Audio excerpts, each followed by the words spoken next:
Buenos días. Les invito a que abran sus Biblias en Hebreos capítulo 2. Hebreos capítulo 2.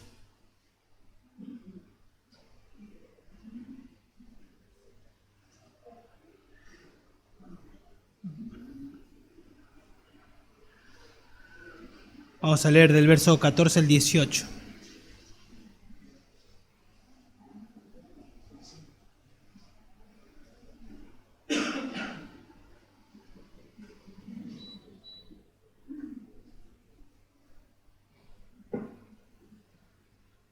Bien, leemos. Dice así la palabra de Dios.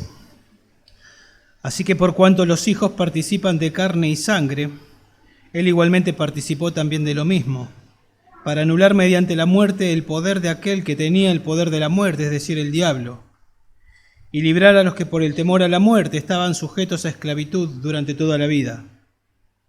Porque ciertamente no ayuda a los ángeles, sino que ayuda a la descendencia de Abraham. Por tanto tenía que ser hecho semejante a sus hermanos en todo, a fin de que llegara a ser un misericordioso y fiel sumo sacerdote en las cosas que a Dios atañen, para hacer propiciación por los pecados del pueblo. Pues por cuanto él mismo fue tentado en el sufrimiento, es poderoso para socorrer a los que son tentados. Bueno, la semana que viene vamos a estar seguramente preparándonos el sábado para cenar y celebrar la Navidad. Más allá, no sabemos si es exactamente la fecha de la Navidad, pero sabemos algo que sí sabemos, que Jesús nació. Eso lo sabemos, es una realidad.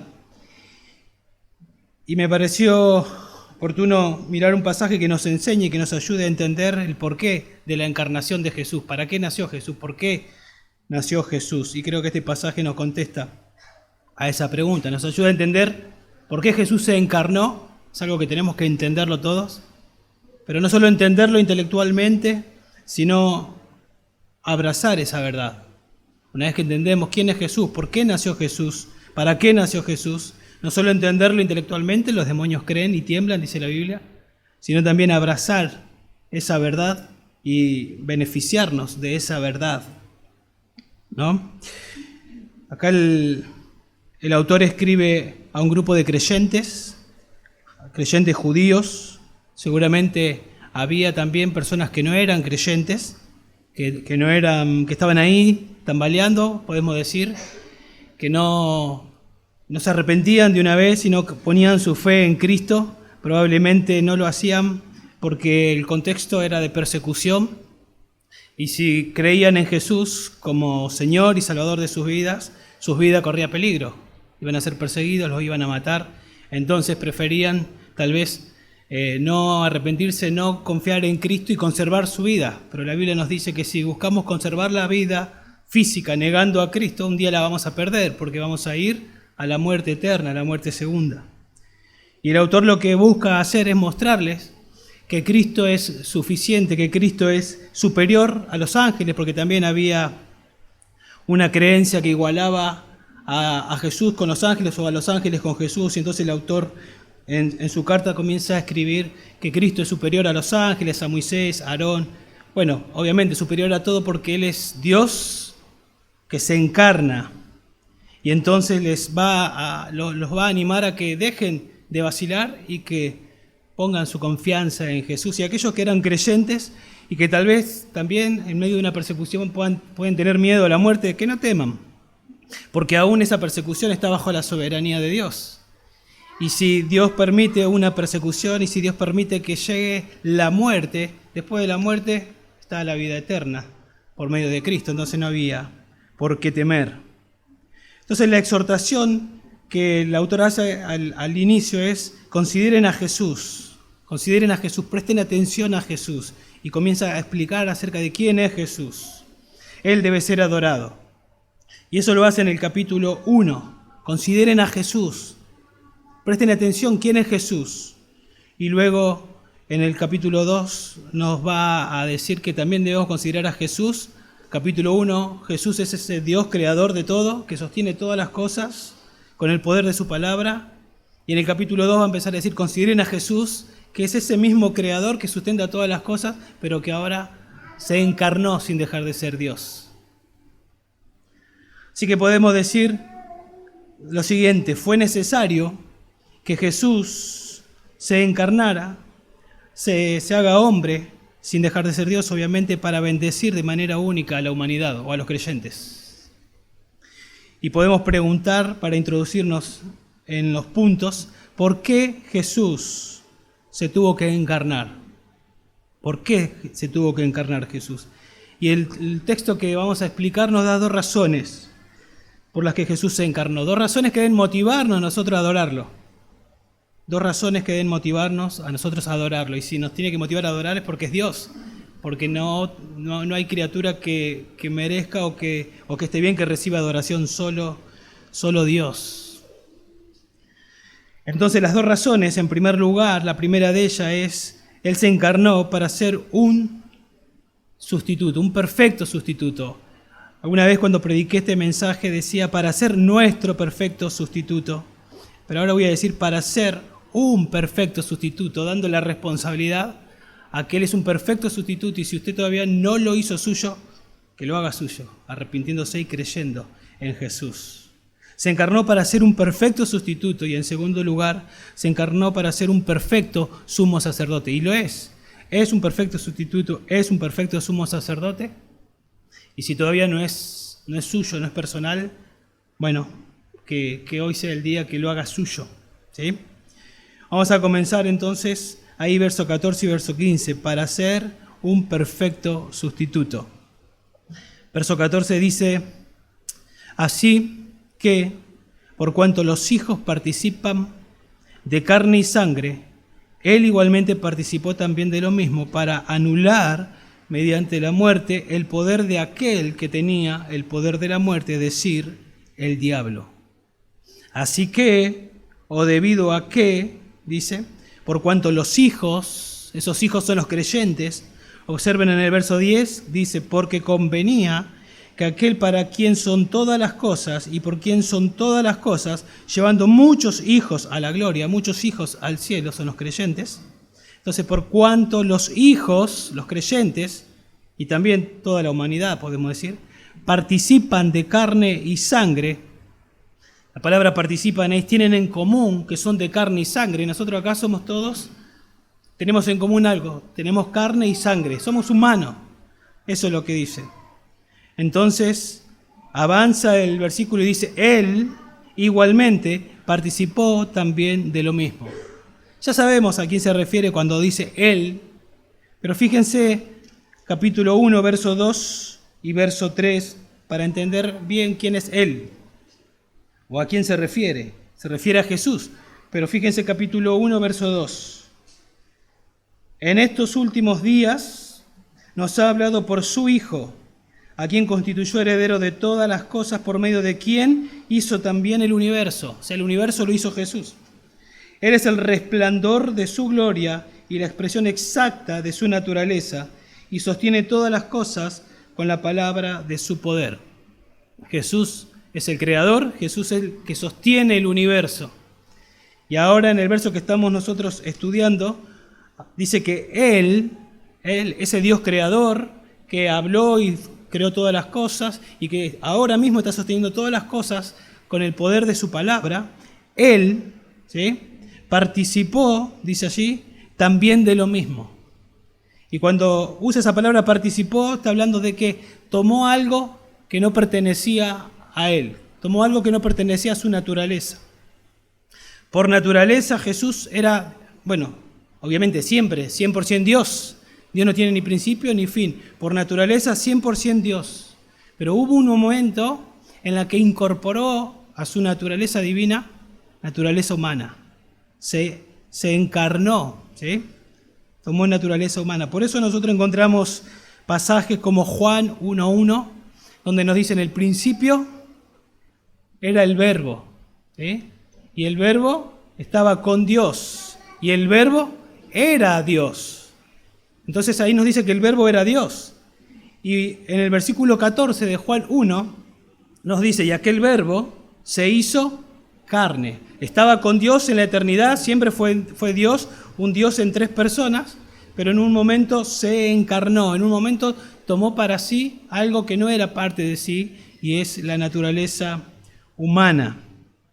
Entonces el Dios creador y sustentador del universo tuvo que agregar humanidad a su divinidad. Por eso Él nació. Cuando Él nació como un ser humano, sin dejar de ser Dios. No sé si se pusieron a pensar alguna vez que ese bebé que creció en el vientre de María, que fue después amamantado por María, seguramente, era Dios. Y en capítulo que acabamos de leer, capítulo 1, versos 2 y 3, dice que es el creador y es el que sostiene todas las cosas. El bebé no dejó de sostener todas las cosas. Aun cuando estaba tomando y siendo amamantado, él estaba sosteniendo a su mamá. Como para pensar y entender, ¿no?, el milagro que cantamos de nuestro Señor Jesús. Su naturaleza divina, dice un comentarista, fue un complejo perfecto y coherente con los atributos que son esenciales a la deidad. Por eso nosotros encontramos pasajes como Colosenses 2:9, cuando nos dice que en Él, en Jesús, habita corporalmente toda la plenitud de la deidad. Se veía un ser humano que era 100% un ser humano, pero también era 100% Dios. Sin dejar de ser Dios, se humanó. Y la pregunta que nos hacemos es: ¿para qué participó? ¿Sí? ¿Por qué tomó una naturaleza? ¿Por qué agregó a su naturaleza divina una naturaleza humana? Bueno, la respuesta es para morir como un perfecto sustituto. Para eso. Porque Dios no muere. Entonces tenía que morir, necesitamos un sustituto para que muera por nuestro favor. Dios no muere, entonces se tuvo que hacer uno de nosotros. Tuvo que encarnarse. Y dice ahí, para anular mediante la muerte.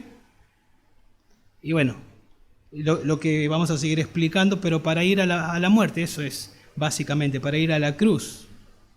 Y entonces nos podemos hacer preguntas: ¿era necesario que sea así? ¿No podía pasar de otra manera?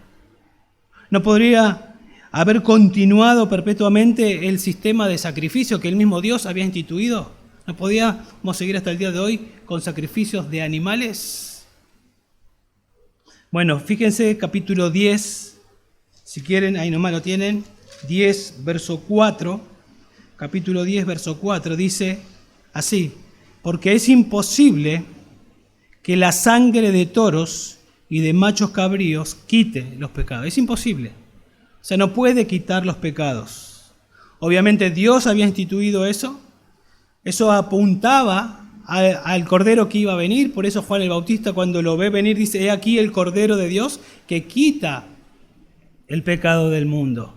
Todo el Antiguo Testamento apuntaba a ese Cordero que tenía que venir. O sea, porque ese Cordero tenía que venir y quitar el pecado, aún quitar el pecado de los pecados de los creyentes del Antiguo Testamento que creían en el que iba a venir.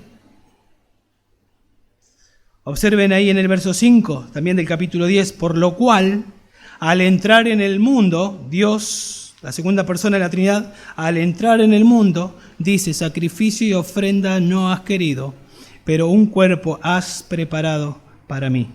Se tuvo que encarnar, como venimos diciendo, para ser nuestro perfecto sustituto. Y al morir y resucitar, aunque acá no está, pero está implícito, porque si consiguió todo lo que vamos a ver, es porque resucitó. Si hubiese quedado muerto, imposible que tuviéramos los beneficios de los que estamos hablando.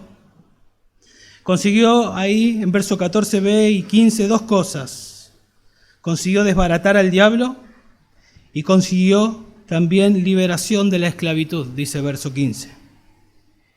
Dice: para anular mediante la muerte el poder de aquel que tenía el poder de la muerte, y luego nos aclara quién es.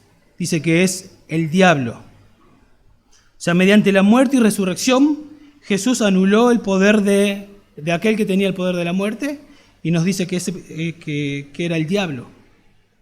Entonces nos preguntamos si con la Biblia nos respondemos: ¿significa que el diablo fue aniquilado? ¿Que ya no existe más? Bueno, vemos en la Biblia que no es así. ¿Significa que el diablo se le quitó todo poder en el sentido de que ahora está inactivo, que está pasivo? Dice que anda como león rugiente buscando a quien devorar, ¿sí? Significa que el diablo era el que decidía la muerte de las personas, porque dice que se le quitó el poder de la muerte. Entonces él decidía la muerte de las personas. Allá en Génesis, Dios dijo, si comen de tal árbol, ciertamente morirán. Y cuando comieron del árbol, ¿quién dijo que iban a morir? Dios. Y aún podemos pensar en Job, ¿se acuerdan? Job, cuando Satanás se presenta para pedirle permiso para actuar en la vida de Job, el Señor le responde que sí, que lo puede hacer, pero le dice aquí, Él está en tus manos, pero guarda su vida. O sea, ojo, ¿quién es el que permite que una persona muera o no muera? No es el diablo, es Dios. Es Dios. Entonces, vamos descartando, ¿y a qué se refiere con esto de que tenía el poder de la muerte? Bueno, el diablo es el que induce a pecar. Es el que tentó a Adán y Eva para que pecaran, y cuando ellos pecaron, ¿qué pasó? Dios le había dicho, si comen de ese árbol, ciertamente, ¿qué? Morirán. ¿Qué los iba a llevar a la muerte? El pecado. ¿Qué usó el diablo? La tentación para que pequen, porque el pecado los iba a llevar a morir. ¿Y qué hace el diablo hoy en día? Trata de que todas las personas pequen, de hecho, que se mantengan en oscuridad, que le den la espalda a Dios, que vivan en muerte espiritual, para que de esa manera vayan a la muerte, a la condenación eterna. Entonces podemos decir que el poder que el diablo tiene es un poder externo a él, que es el pecado. Él induce a pecar porque el pecado es el que lleva a morir. Y es el mismo pecado que las personas no arreglan con Dios, y como dice en el verso 15, lleva a la persona a tener temor a la muerte porque no tienen paz con Dios, porque están en una enemistad con Dios, porque Dios los creó con una conciencia, Dios los creó con eternidad. Dice también en Eclesiastés 3:11, las personas saben que hay algo más, y en el peor de los casos saben que van a morir y no saben qué hay después o qué va a pasar, y toda esa incertidumbre les trae temor. De hecho hay personas, a mí me ha pasado que le he intentado predicar el Evangelio y tenemos que nombrar la muerte. Cuando mueras, ¿qué pensás que va a pasar con vos? Y no me hablen de la muerte. Algún día va a llegar. Lo más seguro que tenemos es que un día vas a morir. Sí, bueno, pero falta mucho para eso. No quiero hablar de la muerte. No hables de la muerte. ¿Por qué? Porque la gente tiene miedo a la muerte. De hecho, cuando pasa algo, la gente huye para no morir y salvar su vida. No quieren morir las personas. Y dice acá que mediante la muerte de la cruz le quitó el poder al que tenía el poder de la muerte, ¿sí? Y también librar a los que por el temor a esa muerte, a esa incertidumbre, porque la gente no quiere morir, como decimos, estaban sujetos a la esclavitud durante toda la vida. Entonces, ¿qué es lo que hace el Señor cuando viene a la cruz? Viene a la cruz y vence al pecado, vence a Satanás, vence a la muerte, y de alguna manera, como cuando viene un ladrón y se lo reduce y se le saca el arma, ese ladrón ahora está vivo, pero se le quitó el arma.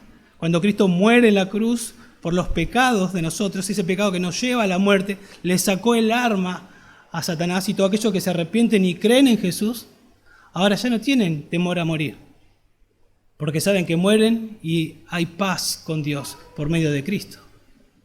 Entonces, tal vez no queremos morir, queremos seguir viviendo, pero si la muerte viene, un creyente no tiene temor. No tiene temor. De hecho, dice, por ejemplo, en Romanos 5:1, justificados pues por la fe en Cristo, tenemos paz para con Dios. Tenemos paz para con Dios. Ya no somos enemigos, estamos tranquilos. En Romanos 8:1, no hay condenación para los que están en Cristo Jesús. No hay condenación. Yo sé que no estoy en condenación, que no voy camino al infierno.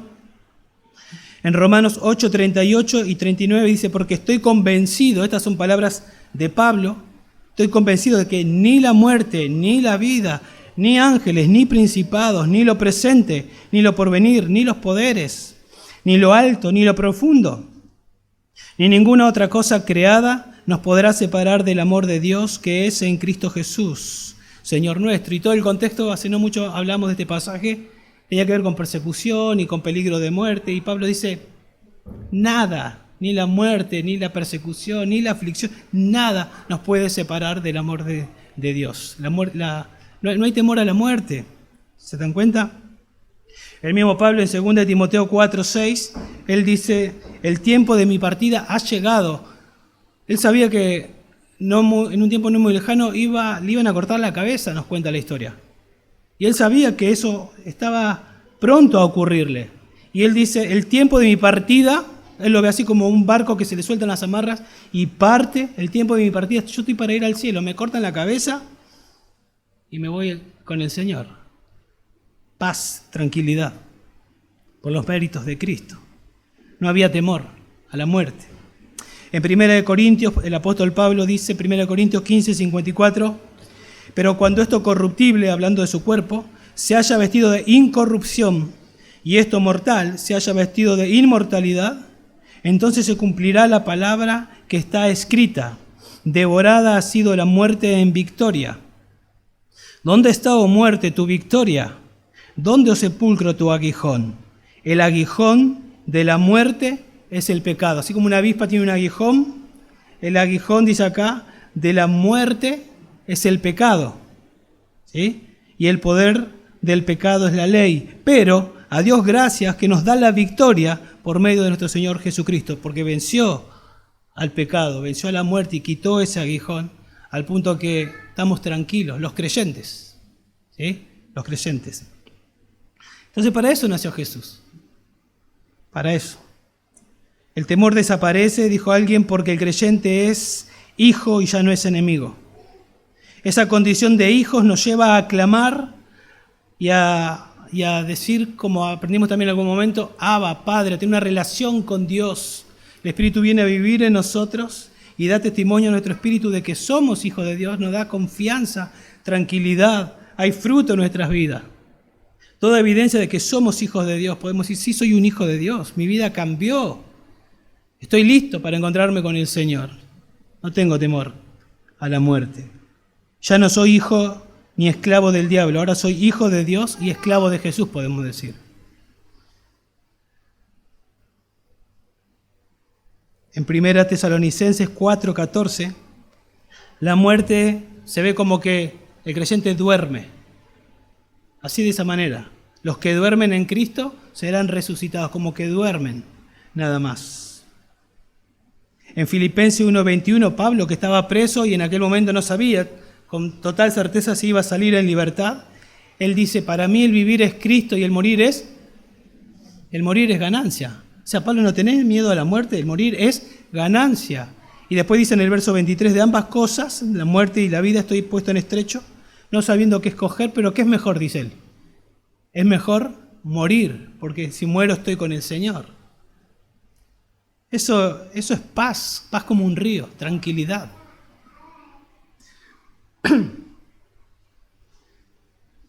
Pregunta, ¿no? ¿Tiene usted esa paz? Si hoy le toca morir, ¿tiene tranquilidad de que muere y va a la presencia del Señor? Porque la Biblia enseña eso. Ausente en cuerpo, presente al Señor. Uno muere, ausente en cuerpo, creyente, presente al Señor. El que no es creyente, ausente en cuerpo, su alma en el infierno. Pregunta, ¿está usted en paz? ¿Ha confiado en Jesús como único y suficiente Señor, Salvador de su vida? ¿Se ha arrepentido de sus pecados y confiado en Cristo, en el sustituto perfecto? No hay otra manera de ser salvo. O sea, si no lo hubiese dicho, si hubiese quedado en el cielo el Señor y hubiesen dicho, ustedes tienen que hacer buenas obras para llegar a ser salvos. No, no es por obras para que nadie se gloríe. Es por una obra, la obra de Jesús. Y por eso se humanó, por eso se encarnó. ¿Usted ha confiado en Cristo para salvación? Y si su respuesta es sí, hago una pregunta más para que se examine. ¿Se ven frutos en su vida de que realmente eso pasó? Como para decir, no solamente estoy convencido, hice una oración, soy un creyente. ¿Se ven frutos en su vida de que usted realmente es un creyente? De que no simplemente está convencido, sino que realmente está convertido, que el Espíritu Santo obra en usted, que lucha contra el pecado y que a pesar de las luchas, porque todos los creyentes tenemos luchas, el mismo Pablo la describe ahí en Romanos 7, pero hay un progreso espiritual en su vida que evidencia que el Espíritu Santo está en su vida para evaluarse. Bueno, una implicación también acá, para no dejarla pasar, no temer a la muerte, porque acuérdense el contexto allá era que si ellos confiaban en Cristo, o los que ya confiaban en Cristo, corrían peligro que lo maten. Y aquellos que estaban ahí no sabiendo qué hacer, si confiaban en Cristo podían llegar a morir. Entonces estaban, ¿qué hacemos? No temer a la muerte nos ayuda a ser fieles al Señor. Imagínense que venga una persecución. Si nosotros tememos al Señor, vamos a ser fieles. Pero si tememos morir, vamos a ser infieles, porque tal vez vamos a mentir para que no nos persigan. Entonces, un punto también a tener en cuenta. No temer a la muerte nos ayuda a ser fieles al Señor. Pero Jesús no solo se encarnó para ser nuestro sustituto perfecto, para ser un perfecto sustituto, sino que también se encarnó para ser un perfecto sumo sacerdote. Dice verso 16, porque ciertamente no ayuda a los ángeles, sino que ayuda a la descendencia de Abraham. No ayuda a los ángeles, contraste, sino que ayuda a la descendencia de Abraham. Acuérdense que también mencioné en el contexto, decían que los ángeles estaban a la altura del Mesías o de Cristo.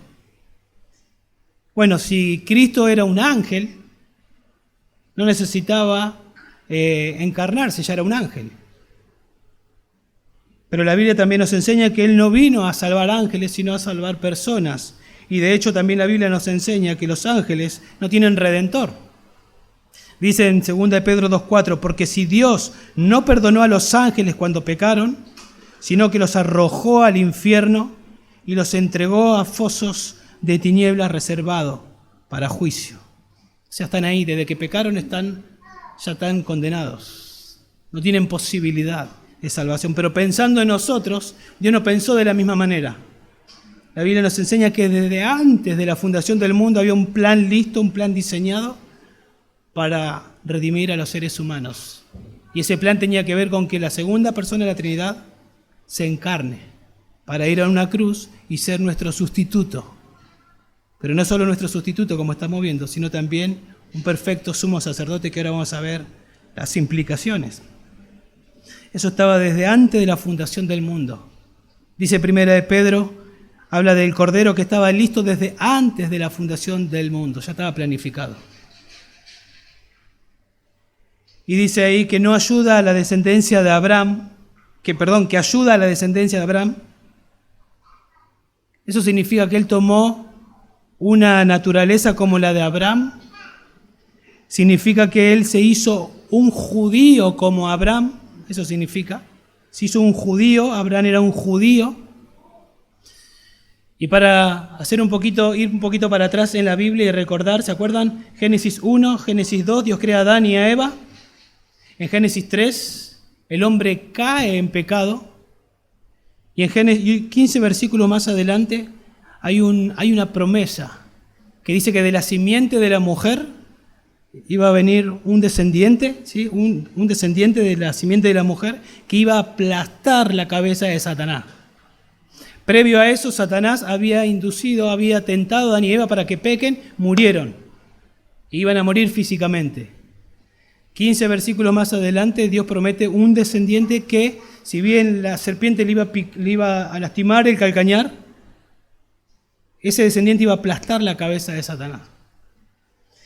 Y todo eso se comienza a desarrollar en la Biblia y llegamos al capítulo 12 de Génesis, y Dios llama a un hombre pagano, Abraham, y le dice que a través de ese hombre va a ser una gran nación, que esa nación es la nación de Israel, y que a través de su descendencia iba a venir el prometido, y que iba a bendecir a todas las naciones.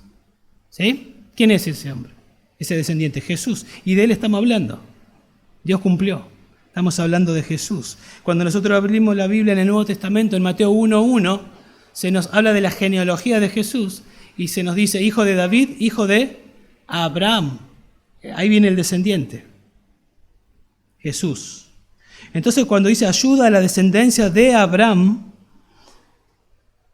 no puede ser, si bien Jesús se hizo un judío, porque fue un judío Jesús, no puede ser que lo que él hizo en la cruz solo ayuda a la descendencia de Abraham, porque nosotros no somos judíos y también nos beneficiamos de lo que él hizo en la cruz. Tal vez lo que es más correcto pensar que socorrió a los que creen como Abraham, ¿sí? A los que creen como Abraham. De hecho, Gálatas, capítulo 3, en el verso 6, dice, así Abraham creyó a Dios y le fue contado como justicia. Por consiguiente, sabed que los que son de fe, estos son hijos de Abraham. O sea, los que creen como Abraham, en un sentido espiritual, llegan a ser hijos espirituales de Abraham. Y si sois de Cristo, dice Gálatas 3:29, entonces sois descendientes de Abraham, herederos según la promesa. Por lo tanto, vino para ayudar a los que tienen una fe como la de Abraham, a los que creen como Abraham. Abraham no creyó en obras, sino creyó en Dios y en la obra, mirando hacia adelante la obra que un día Dios iba a hacer para salvarlo a Abraham. Solo en eso, no creyó en ninguna otra obra. La pregunta entonces que nos hacemos es, ¿creyó usted como Abraham solamente en la obra de Cristo para su salvación, aparte de toda obra humana? Ahora, ¿está creyendo para su salvación solamente en lo que Cristo hizo? Su muerte para hacer posible su salvación, sepultura y resurrección. Él ahí consiguió la justicia que usted necesita. Usted se ha arrepentido y ha creído en Jesús y esa justicia se le ha imputado a usted. ¿O usted está creyendo en algo más? Si usted está creyendo en algo más, usted no puede ser salvo. Es solamente, porque dice acá, no aplica lo que Cristo hizo, porque lo que Cristo hizo es para ayudar a los que creen como Abraham.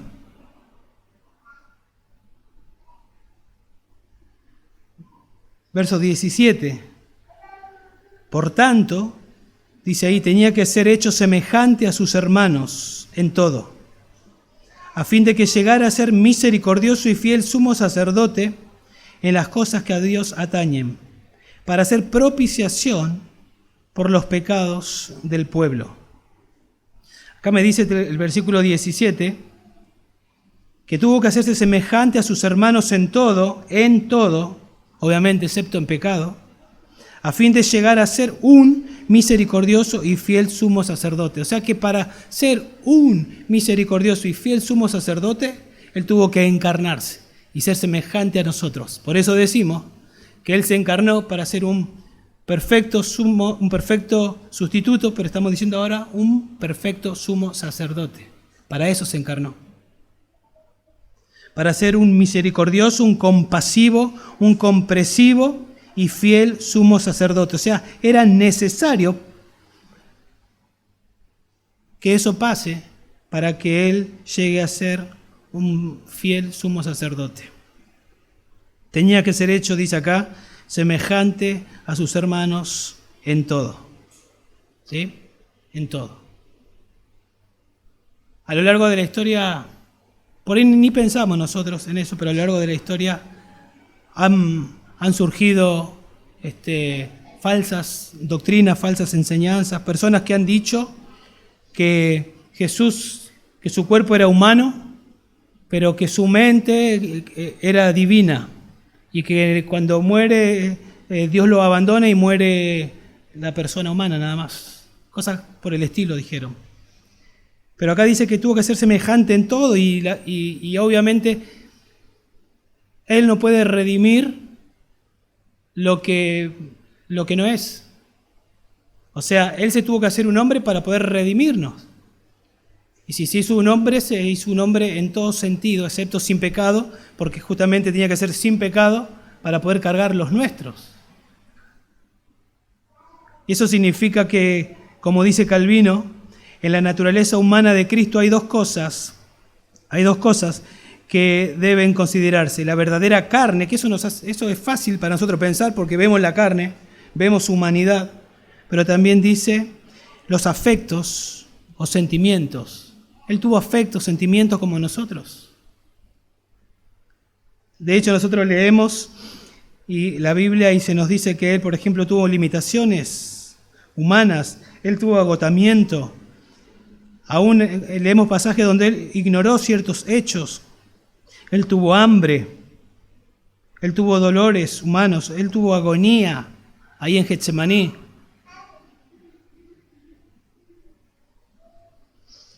Dice que fue semejante a sus hermanos en todo, ¿sí? En todo. Bueno, Filipenses capítulo 2 también nos dice, siendo en forma de Dios, no estimó el ser igual a Dios como cosa que aferrarse, sino que se despojó a sí mismo, tomando forma de siervo hecho semejante a los hombres. Se hizo semejante a los hombres en todo. ¿Y para qué hizo todo esto? ¿No? ¿Para qué hizo todo esto? ¿Y para qué vivió 33 años? ¿Nunca se puso a pensar? Él cuando, recién decíamos hace un tiempito atrás, que cuando estaba en el vientre era Dios, encarnado. Cuando nació el bebé, ¿quién era? Era Dios, encarnado. Ya era Dios, ya calificaba para ser nuestro sustituto. ¿Podría haber muerto como un sacrificio siendo un bebé? ¿Y aplicaba y servía para nuestra salvación? Sí que servía, era Dios, era sin pecado. ¿Pudo haber Dios haber hecho que aparezca ya con 33 años para que vaya a la cruz y se ahorre de 0 a 33? Sí, también. Pero tal vez a nosotros nos iba a costar pensar cómo es que nos entiende. Si era un bebé cuando murió, ¿cómo es que nos entiende si apareció y fue a la cruz? Pero él vivió 33 años. Y en esos 33 años, de hecho, no tenemos mucho registro de lo que pasó en los 33 años, nos podemos imaginar. ¿Sí? Tenemos ahí algo que nos dice Lucas, los 12 años. Pero después tenemos los últimos 3 años de ministerio, de los 30 a los 33, y todo lo que vemos que él hizo ahí en ese tiempo, nos ayuda a conocer y a ver que fue un humano como nosotros. Esta misma epístola, la epístola a los Hebreos, destaca que si no hubiera experimentado las presiones humanas, si no hubiera Jesús experimentado debilidad, si no hubiera experimentado tentación, si no hubiera experimentado dolor, no habría reunido los requisitos necesarios para ayudarnos a pasar por esas mismas cosas. O sea, su experiencia humana es tal que podemos acudir a él, dice alguien, seguros de que en algún sentido ya ha pasado por ello antes de nosotros y por consiguiente nos puede dar la ayuda que necesitamos. Él vivió como nosotros. Él conoce nuestra vida, Él conoce el mundo en el que estamos, Él conoce las presiones, las tentaciones. De hecho, en Hebreos capítulo 5, en el verso 7, dice, Cristo, en los días de su carne, habiendo ofrecido oraciones y súplicas, porque eso hacía, él oraba a su Padre, con gran clamor y lágrimas, al que podía librarle de la muerte, o sea, al pasar por la tremenda prueba de la cruz, él oró al Padre, oró muchas veces y en ese momento oró de manera con mucha agonía y al punto que sudó como gotas de sangre, nos dice la Biblia también. Y dice, y aunque era hijo, aprendió obediencia por lo que padeció. No sé si se pusieron a pensar eso. Aprendió obediencia por lo que padeció. En Lucas 2:52 dice que Jesús crecía en sabiduría, en estatura y en gracia para con Dios y para con los hombres. Eso significa que intelectualmente, físicamente, espiritualmente, él fue creciendo en su humanidad. Y que también siendo humano, él oró al Padre, necesitaba orar al Padre, se apartaba para orar al Padre, tenía una relación como nosotros tenemos con nuestro Padre. Aprendió obediencia, soportó la tentación, experimentó el sufrimiento. ¿Sí? Y pasó por la prueba que jamás podemos entender, de absorber la ira de Dios para que nosotros podamos ser salvos. O sea, más presión que eso. y tentación de parte de Satanás que abandone, ¿no? Que no pase por esa prueba. Tenía que ser hecho semejante a sus hermanos en todo, a fin de que llegara a ser un misericordioso y fiel sumo sacerdote. Él tiene compasión y misericordia porque Él caminó. Podemos decir, Él se pone en nuestros zapatos. Él nos entiende a nosotros.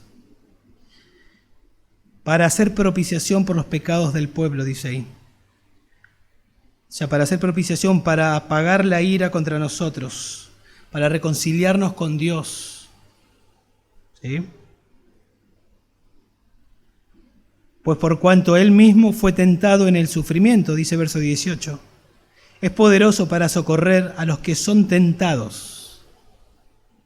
Pues por cuanto Él mismo, Dios encarnado, fue tentado en el sufrimiento, entonces es poderoso para socorrer a los que son tentados.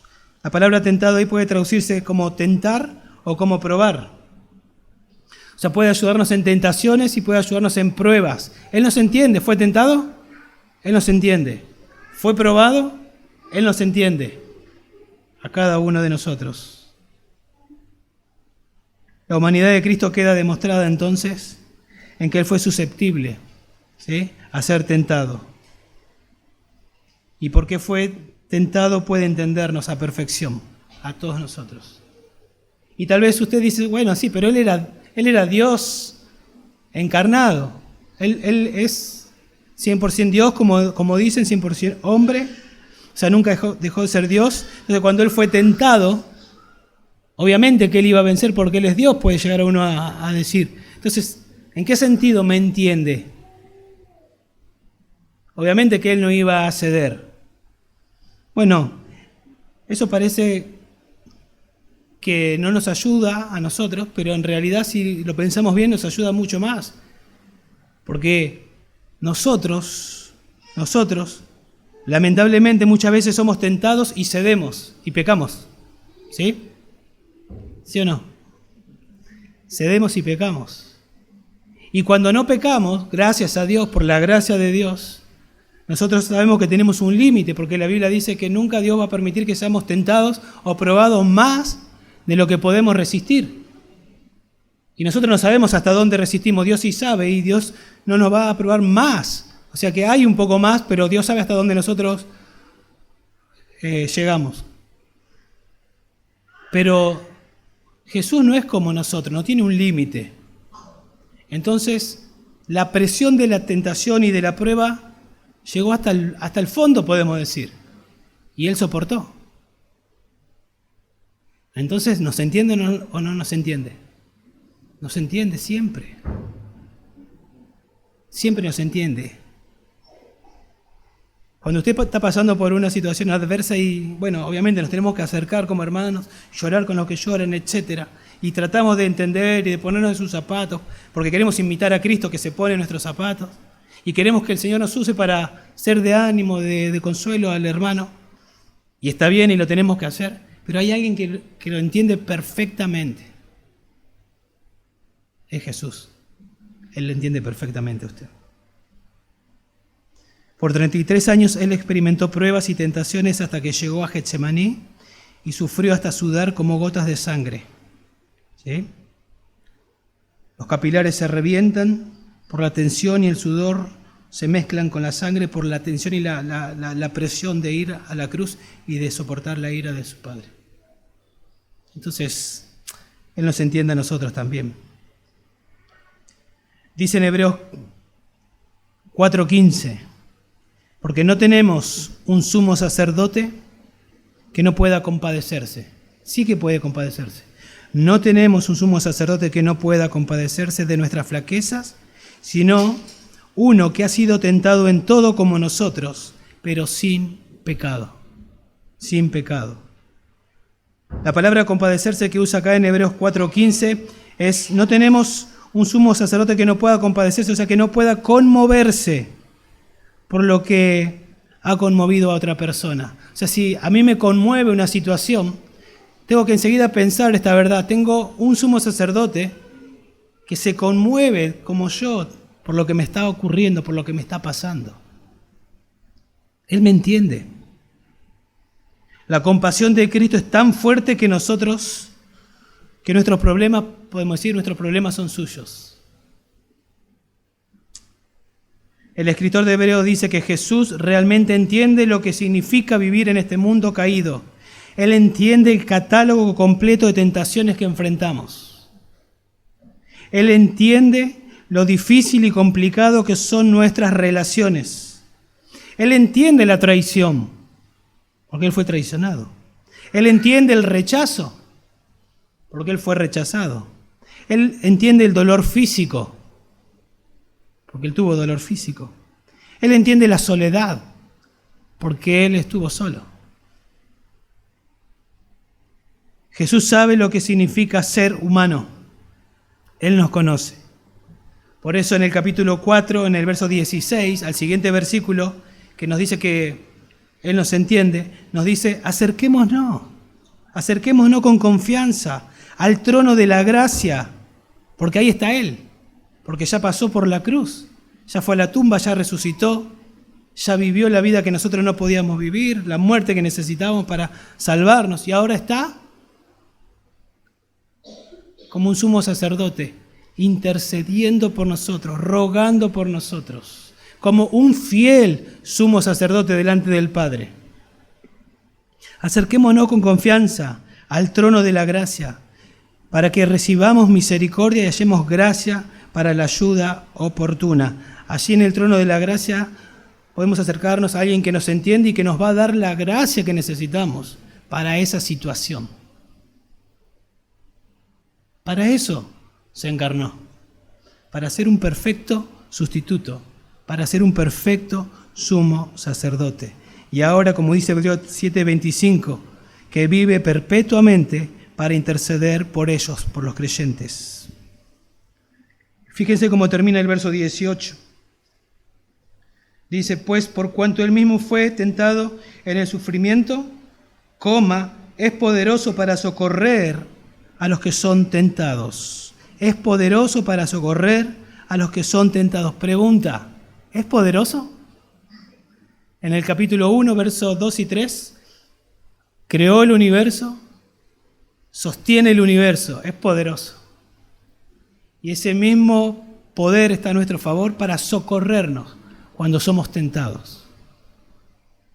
En el contexto, no teman a la muerte, no teman negar a Cristo.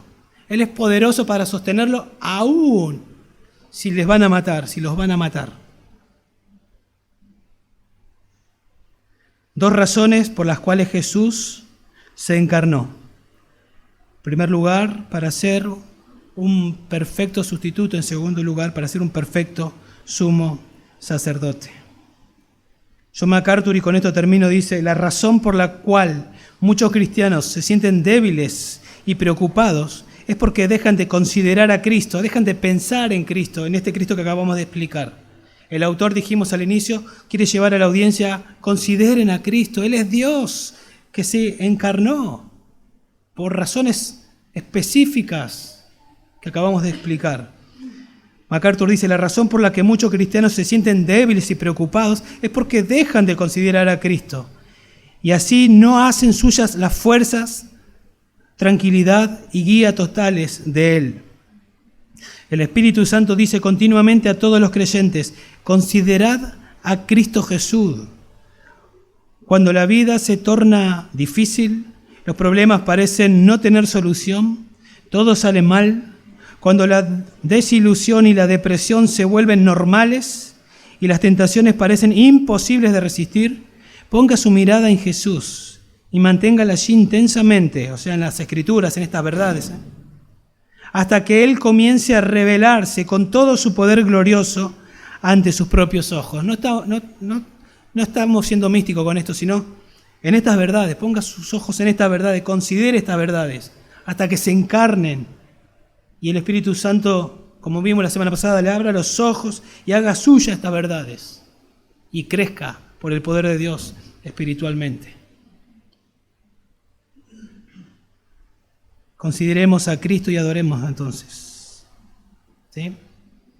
Y una vez más, por favor, examine su vida.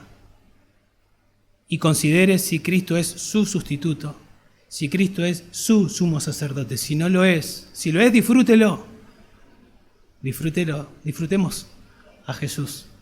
Pero si no lo es, por favor, no se engañe más. Si tiene duda, pregunte. ¿Es debido a muerte?